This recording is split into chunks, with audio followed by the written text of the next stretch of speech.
Dito kami sa sa Macabebe. Yung ginawang tulay dito. Ayun. Malalawak yung mga pispanan dito. Bihira lang yung pumapasok na pako rito. Kasi dumadaan lahat sila sa barangay.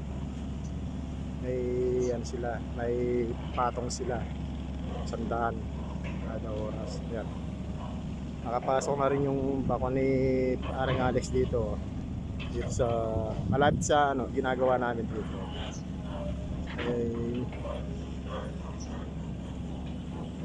Yan, yung kalsada na ginawa ng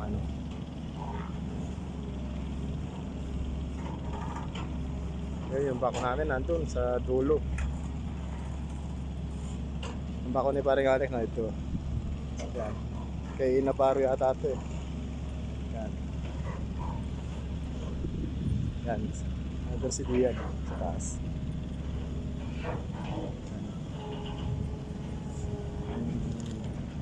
Gawa ng ginagawa nila yung pilapil para pagka hindi masisira.